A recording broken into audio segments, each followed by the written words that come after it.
It's nice to be speaking for the first time in the new House in your presence. I stand in support of the Women's Reservation Bill.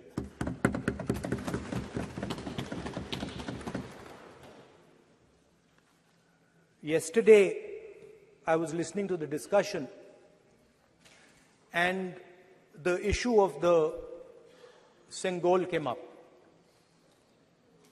And there was a conversation, a to and fro, about the Sengol. And also a little bit about the conversation about the transfer of power from the British to the people of India. Before handing over power to the people of India, the British asked the leadership of the freedom movement, who are we going to transfer power to? And of course, there was a little bit of arrogance in this statement, because they viewed India as a poor country. And the revolutionary answer that our freedom fighters gave was, we are going to transfer power to the people of India. So we became a country that from its inception gave the vote to all our women. And this was a revolutionary thing at the time. We also gave the vote to every single community. And the vote was a mechanism of transfer of power. It was designed to further transfer power to the people of India. And if you look at the journey from independence, it's been that journey. It's been a constant transfer of power, more and more and more power to the people of India, on one side. And on the other side, the counter idea, that take away power from the people of India. This is the fight that is going on. And in fact, in many ways, it is the fight that is taking place today. Huge step forward in the transfer of power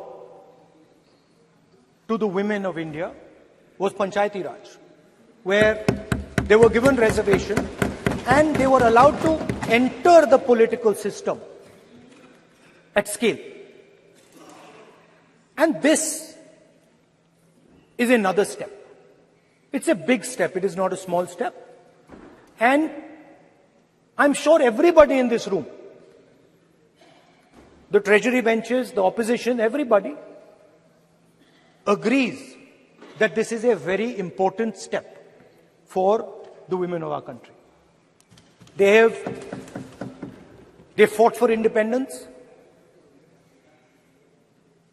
They are as capable as any man, in many ways more capable, and should be given as much space as they possibly can be given. There is one thing, in my view, that makes this bill incomplete. I would like to have seen OBC reservation included in this bill. I think it is very important that a large chunk of India's population, large chunk of India's women should have access to this reservation. And that is missing in this bill. There are also two things that seem strange to me. One is the idea that you require a new census to implement this bill.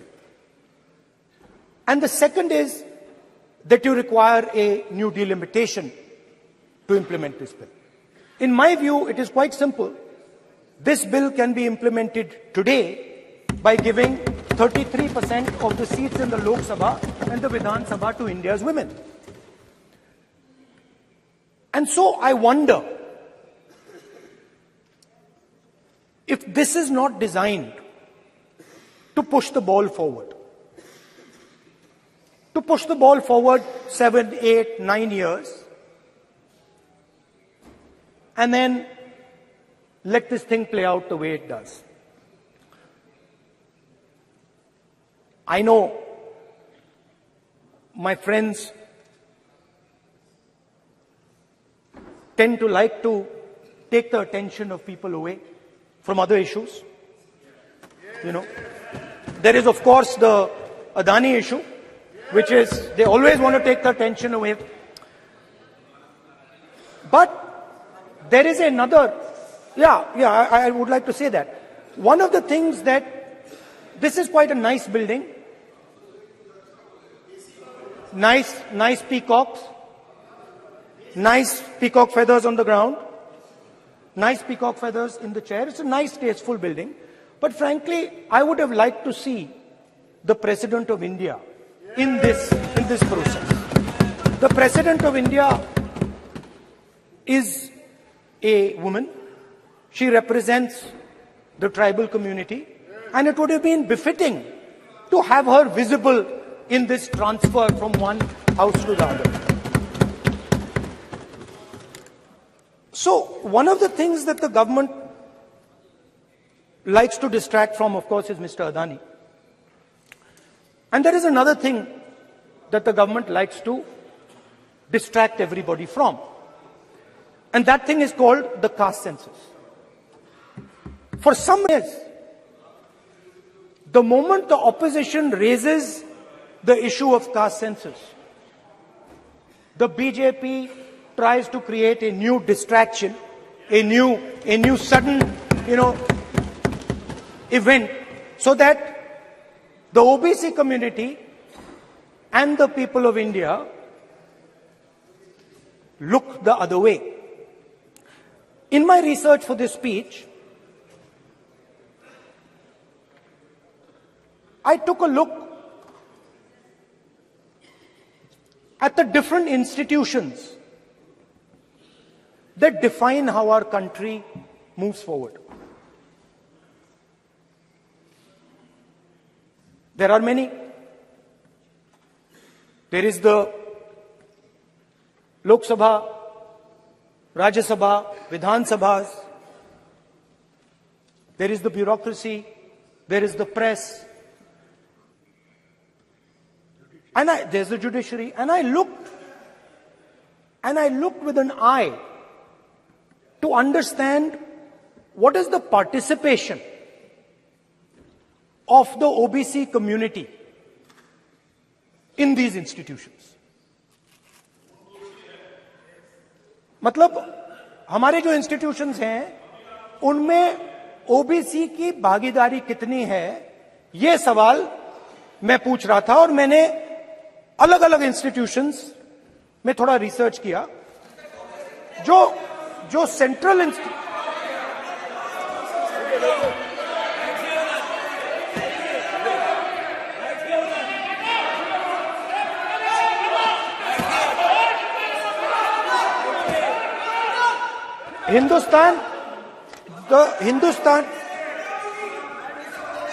the central, don't worry, don't be scared, we are discussing, डरो मत, हम caste census की बात कर रहे हैं, डरो मत.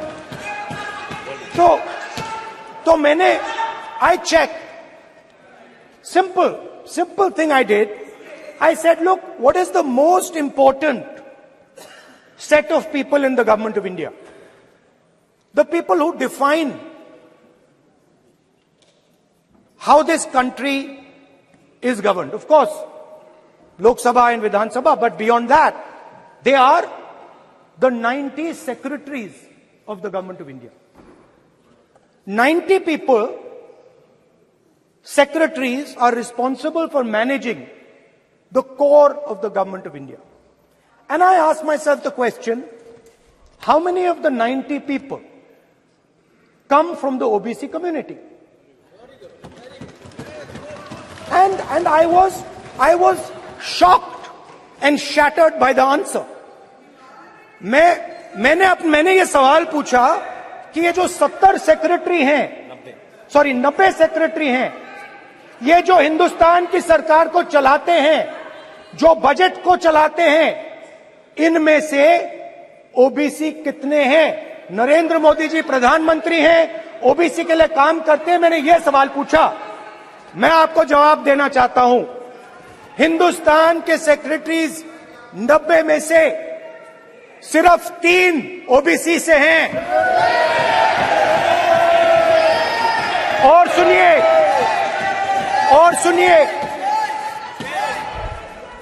सुनिए, नहीं घबराइए मत, डरो मत।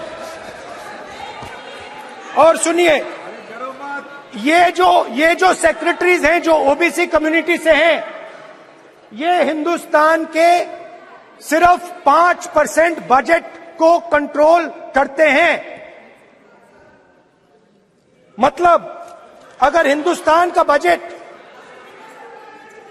44 लाख करोड़ का है, तो ये 2.47 लाख करोड़ मतलब 5% कंट्रोल करते हैं। और सुनिए, मैं कर रहा हूं, मैं वहीं आ रहा हूं।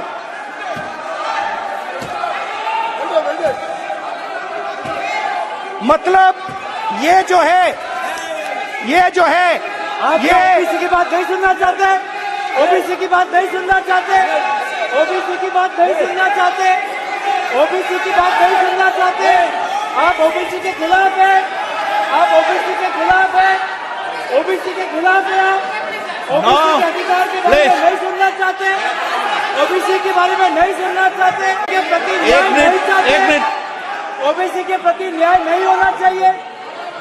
ये सी दे नॉट शोइंग ये जो है, हाँ, मैं माननीय सदस्यों से आग्रह करूंगा, एक मिनट रुकिए। माननीय सदस्य से मैं आग्रह करूंगा, एक तो ये महिला आरक्षण बिल है और दूसरा सभी माननीय सदस्य समान है। डरो मतो ये शब्द इस पार्लियामेंट में नहीं बोलना चाहिए।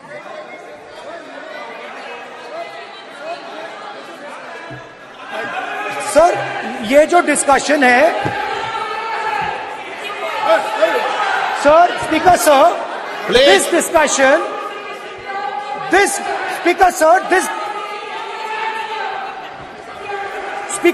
this discussion is about the transfer of power to the people of India.